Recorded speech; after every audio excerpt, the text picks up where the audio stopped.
Kylie Jenner made an appearance at the Golden Globes a couple of nights ago as the +1 for her boyfriend, Timothée Chalamet. If you weren't aware, they have been dating for a while now.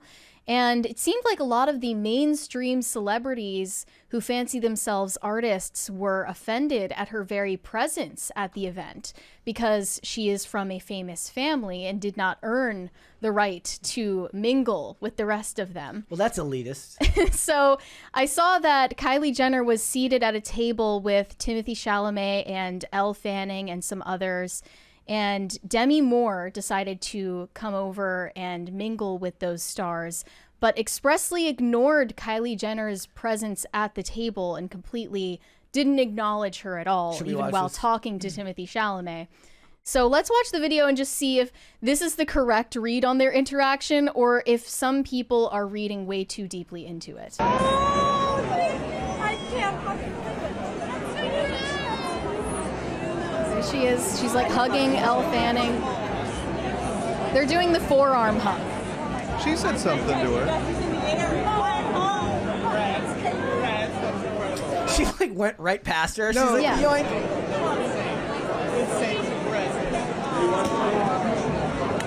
And then from the front angle, you can see in a different video that Kylie was like kind of looking over at Demi Moore, waiting for her to say something.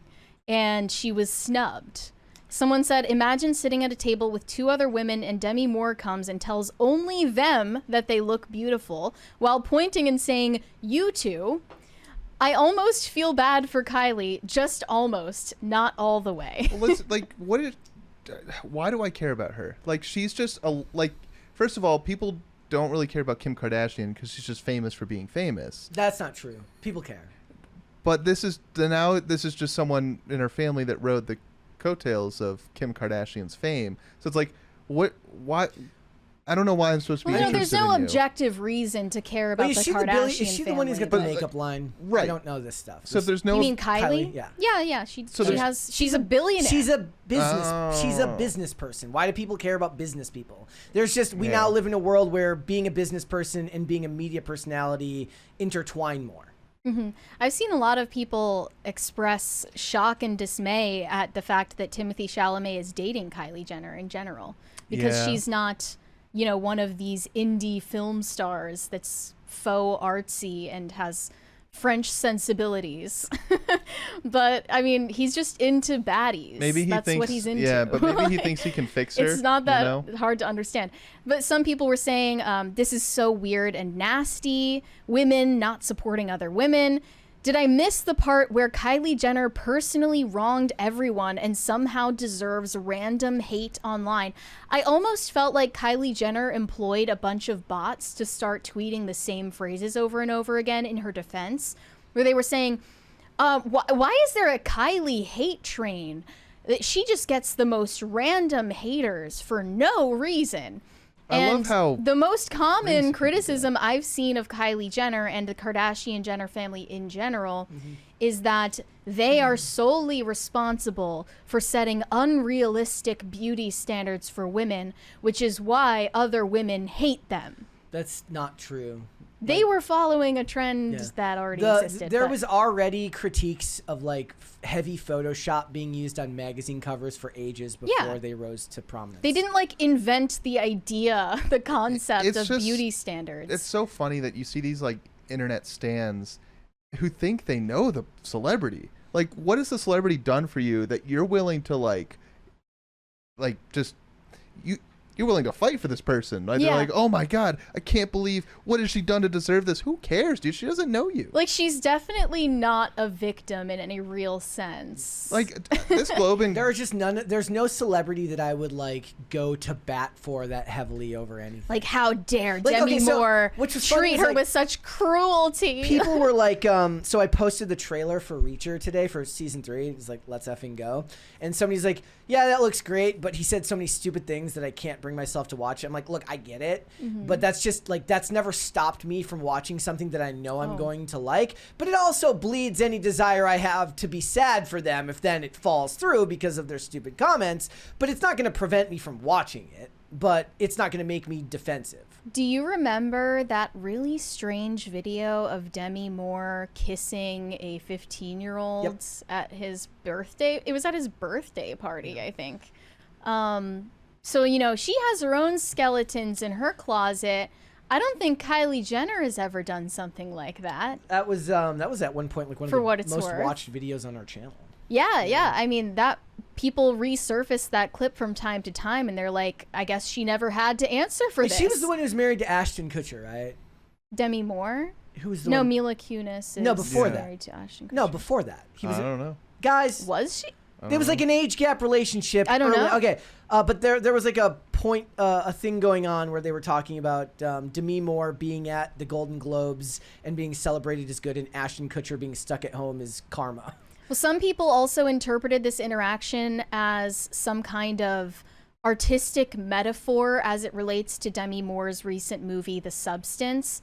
She plays opposite Margaret Qualley in that movie, where Margaret Qualley is the, I guess, younger avatar, her body double, who is young and hot, and they kind of have a rivalry in the movie. I didn't watch it, but that's what I gained from it, from the conversation online. It's a body horror. So here were a couple of responses related to The Substance.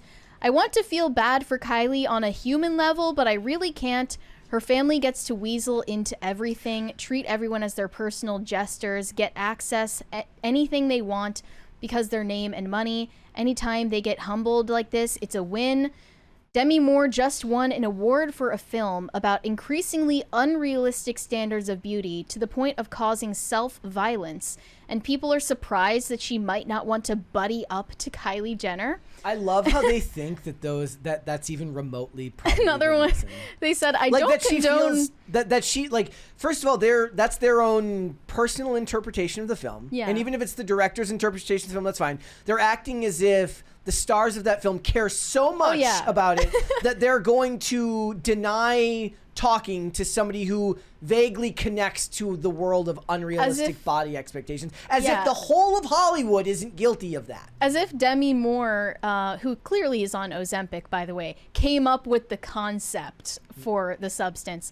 Another one said, I don't condone bullying, but The Substance is basically a metaphor for the kind of mindset that Kylie and her family have infected the world with. Plus, she's famous for nothing. I fully understand why someone like Demi would not give Kylie the time of day. I'm sick of they're famous for nothing argument. It's the same thing as why do you care? Mm-hmm. It's not a real argument. It doesn't matter. There are actors who are such flops and they fail upwards all the time. I would think they're just as famous for nothing as a Kardashian, but the Kardashians put more work in. Yes. They actually put more work into, like, you know, they get up off your ass and work, okay? But, like, really, though, they do put more thought and effort into maintaining and curating their public image than most of these so-called artists Except do. for that Kim Kardashian Santa baby thing. That was creepy as hell. That was her attempt at, like, artsy indie filmmaking. That shit was creepy. I really wanted to make a video about that, but I felt like the time had passed. Yeah, we missed it. It was super weird, though. Like, are there secret messages in that? So he says, no, they're famous for no good reason specifically. That in today's world, fame is its own ecosystem. It doesn't matter anymore. There's plenty of influencers who are famous just for being attractive. So then it becomes some type of purity test. Like, you're famous for the right reasons. I don't care about that. Like, I'm just never gonna, like, that's not like, it's almost like a moral argument. I don't care. Like, there's no real moral value in to being famous for the right reasons. Because think about it, the guy who directed Poor Things with Emma Stone, Yorgos Lanthimos, he makes this movie about an actual baby prostitute. He makes this movie about a baby's brain getting implanted in an adult woman's body, and then she becomes a nymphomaniac prostitute. So he like deserves his fame and success because he's creative. He deserves his fame and success more than Kim Kardashian. Spike to Sanity says, yes, it does, Brett. They are famous for being vacuous. Is that really what they're famous I mean, for? they're famous for she's famous for a sex tape, and they're also celebrities because they have a reality TV show. So then you get into the discussion about whether reality TV stars are as deserving of fame as traditional stars. But the thing is most people who watch this show don't like celebrities at all anyway. So they probably don't think any of them are deserving of fame. Does it matter? It doesn't matter. The purpose. Analytically, I guess they're making the moral argument that you're promoting vacuous behavior by celebrating vacuous people. Sure, but the purpose for a family like the Kardashians existing and being relevant in the culture is to make you feel better about yourself. Yeah. That's why they exist. That's why their reality TV show exists. And they're paid handsomely for it. That's why most trashy reality TV exists as well. And I admit that as a connoisseur of trashy reality TV. You watch it so you can be like, oh, at least I'm not as crazy and dysfunctional as the people I'm watching right now. Yeah. They exist to be the villain. That's then what that is in a way, if you want to get into the artsy analytical department, then that's just holding a mirror up to yourself and saying, what does this say about me that I spend my free time making sure that I can look at people who are worse than I am? Mm-hmm. Like, then if anything, they're just illuminating, they're putting a light on society. They're great. They're great benefactors for our cultural impact. All right. Just as an aside, I find it to be a weird argument. It's like they're famous for being famous. It's like, yes, but most celebrities are famous for, I guess, what, movies or TV. But it's all work. Like, it's still all work. It's not like they wake up and just show up and say, I'm famous. If anything, like you said, Kim Kardashian runs it. They all run businesses, and they all do this, and that, and whatever. It is what it is. Thanks for watching. Listen to full episodes of Pop Culture Crisis on Spotify. Keep up with us on social media and make sure you subscribe and ring that bell so you never miss the show. Bye, guys.